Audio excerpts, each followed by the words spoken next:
Et bonjour YouTube, bienvenue dans une nouvelle vidéo. Aujourd'hui on se retrouve pour vous parler de mon organisation quant aux livres. Tout ce grâce à quoi je gère mes lectures. Que ce soit ma pile à lire, mes livres lus, mes bilans, mes revues, tout ça. Alors Kaamelott, si tu passes par là, je me suis pas mise sur un canapé pour faire l'analyse de mon échec. Mais en fait c'est le but de cette vidéo.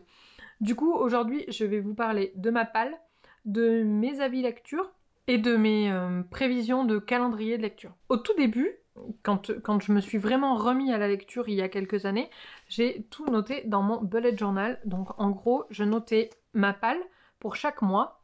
Chaque mois, je me faisais une petite pile à lire, que je respectais ou non. Et en même temps, je notais aussi les livres que j'avais lus. Donc hop. Voilà, donc par exemple, ici on avait une pile à lire et mes livres lus. Je faisais pareil avec les films. Sauf que ça ne me convenait pas, avec le recul je me suis rendu compte que ça ne me convenait pas parce que d'une je ne respectais pas mes piles à lire et donc elles m'amenaient un certain stress en fait, mes piles à lire mensuelles, parce que je les respectais pas, du coup j'étais en retard, du coup ça me mettait de la pression et ça allait pas du tout. Et en plus de ça, j'ai commencé petit à petit à utiliser Goodreads, pas pour ma palle, pour mettre mes petits avis sur les bouquins, pour tout le côté social aussi de Goodreads qui est quand même assez ouf.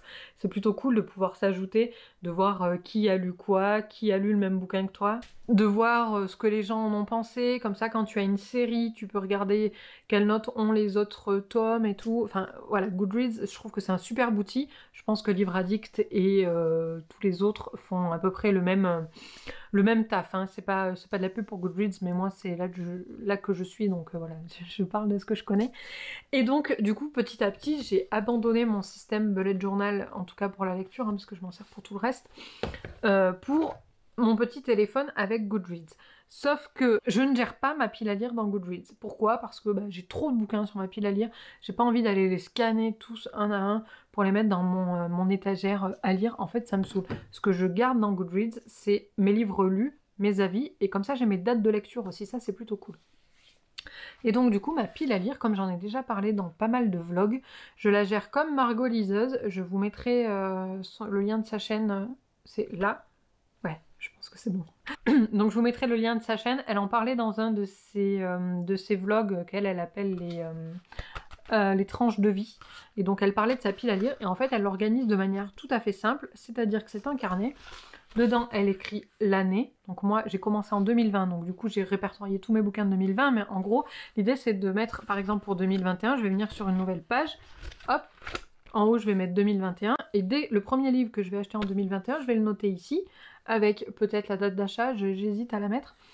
Et moi j'ai rajouté si c'est français ou si c'est anglais, enfin en VO en tout cas, et une colonne pour remettre que je l'ai lu ou pas, parce qu'elle ce qu'elle fait c'est qu'elle surligne, mais moi j'ai peur que ça bave et que ça fasse pas beau, donc du coup je sais pas si vous voyez bien, mais j'ai mis une petite colonne en premier, et ici on a un livre lu parce qu'il a une pastille verte. Voilà, du coup je gère toute ma pile à lire là-dedans. Donc là j'ai mis tous les bouquins qu'il y avait déjà dans ma pile à lire sur 2020, parce que j'ai commencé en 2020, donc là on est une bonne pile à lire qui s'arrête ici avec mes dernières commandes Wordry. Et donc juste en dessous je vais mettre 2021 et les livres que je vais acheter. Et ça permet en fait de voir quand est-ce qu'un livre est rentré dans la pile à lire, quand est-ce qu'il en sort.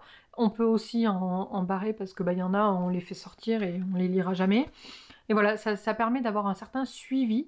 Et j'aime beaucoup cette organisation-là. Franchement, je trouve ça trop cool. J'avais un petit carnet qui traînait et du coup, je l'ai pris pour ça. Et franchement, je regrette pas du tout. C'est vraiment sympa. Alors après, vous pouvez mettre ce que vous voulez dedans, j'imagine. Enfin, moi, j'ai mis le titre, l'auteur, la langue et la colonne pour lu ou pas lu.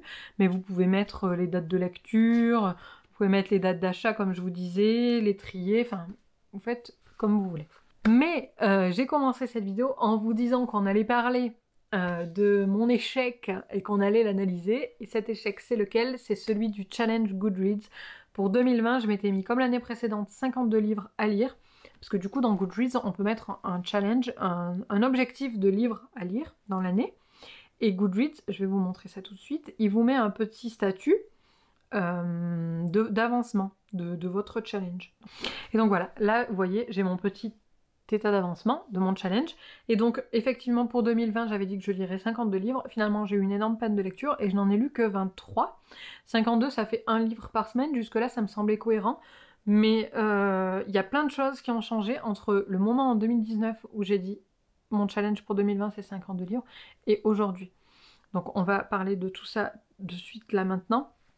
Et je vous mettrai aussi dans le petit i une vidéo de Jeannot ce livre. En fait, c'est Jeanne, elle disait que Goodreads, le challenge, elle, ça lui met une pression, un peu comme le faisaient mes pals mensuels dans mon bullet journal. Parce qu'en fait, comme là, moi je suis à 23 bouquins et je suis... Enfin, bon, clairement, il sera pas rempli mon challenge. Et en fait, c'est un échec. Et c'est dommage pour quelque chose comme la lecture qui en fait est une passion, de se mettre une pression et de se dire ben voilà, je finis l'année sur un échec à cause de ma passion. C'est quand même vraiment dommage. Et donc du coup, elle disait que, et je pense que je vais faire pareil pour l'année prochaine, elle met un livre en challenge. Et comme ça, premier livre terminé, boum, ton challenge il est fait, on n'en parle plus. Après tu exploses le challenge, t'es trop contente, mais quoi qu'il en soit, tu finiras sur une bonne note. Donc je pense que c'est ce que je vais faire.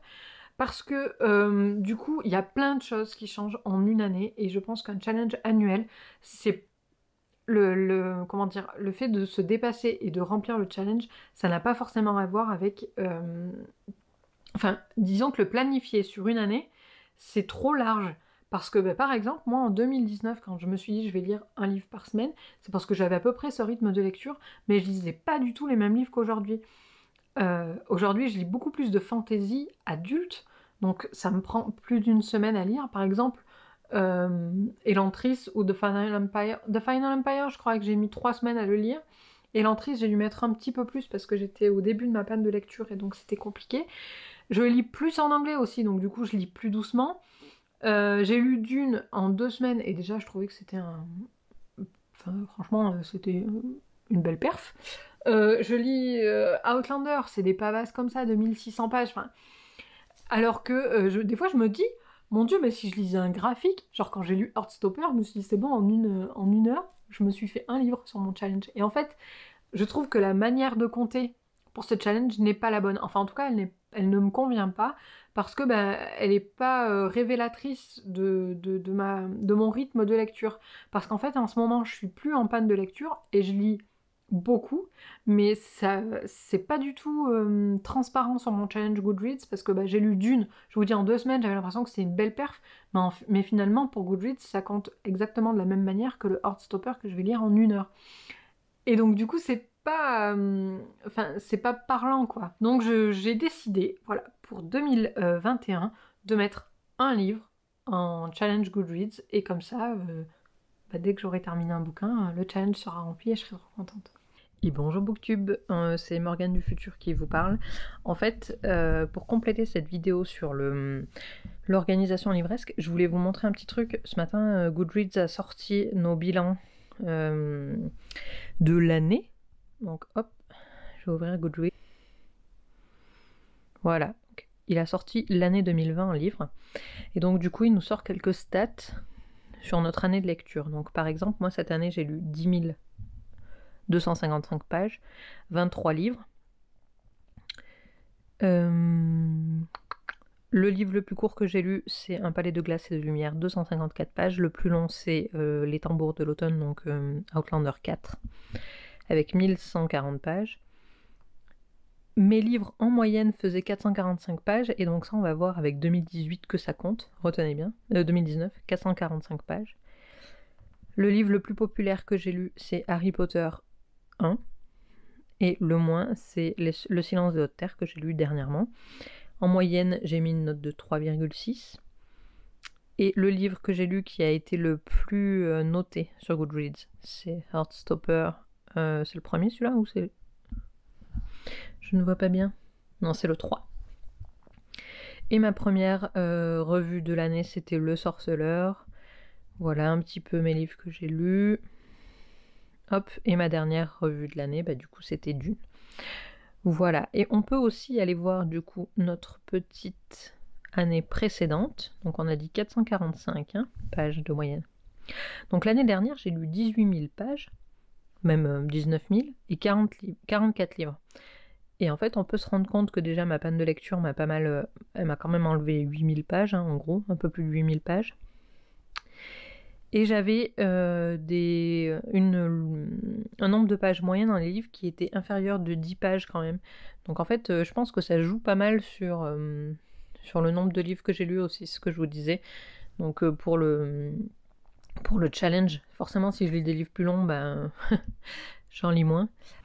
Enfin voilà, en tout cas, n'hésitez pas à me dire en commentaire si vous voulez que je vous fasse une petite vidéo de présentation plus détaillée de Goodreads. Je vous ferai ça avec plaisir, en vrai, franchement, je trouverais ça plutôt cool. Voilà, et sinon, pour la petite confidence, je vous montre pas ma face parce qu'on est dimanche matin et que je suis en pyjama. Voilà. Allez, j'espère que cette vidéo vous a plu. Bisous. Voilà, dites-moi en commentaire, je pense que cette vidéo est très courte, mais il était important qu'on en parle. Dites-moi en commentaire ce que vous prévoyez pour 2021, si vous avez fait des pales comme moi j'ai fait avec ma pale fantasy, qui d'ailleurs est en train de pas du tout être respectée, hein, parce que merci le Discord de Cornelius. Comment vous dire que on va lire l'Assassin Royal, donc j'avais dit Robin Hood en 2022, c'est pas grave. C'est pas grave. On se met pas la pression, c'est pas grave. Il paraît que c'est génial. Les gens, ils le survendent hein, sur le Discord, donc les gars, je vous mets pas la pression, mais ça a intérêt à être cool. Hein, parce que franchement, vous l'avez tellement bien vendu que si c'est pas bien, on va être grave déçus. Bref, j'espère que cette vidéo vous a plu. Mettez-moi en commentaire quels sont vos objectifs Goodreads ou Livre Addict. Livre Addict. Goodreads ou Livre Addict pour l'année prochaine. D'ailleurs, si vous êtes sur Goodreads, n'hésitez pas à m'ajouter en ami, je trouve ça cool de venir voir un petit peu ce que vous lisez et ce qu'il y a sur vos étagères. Et partagez-moi votre organisation pour la pile à lire, tout ça. Comment vous gérez ça, vous, chez vous? Parce que on sait tous que quand on a beaucoup de livres chez nous, c'est une organisation et il faut le gérer. Voilà, donc je suis curieuse d'avoir vos méthodes de gestion. Je vous fais de gros bisous et je vous dis à bientôt. Ah, et n'oubliez pas, il y a le live de Noël le 25 décembre à 18 h sur la chaîne.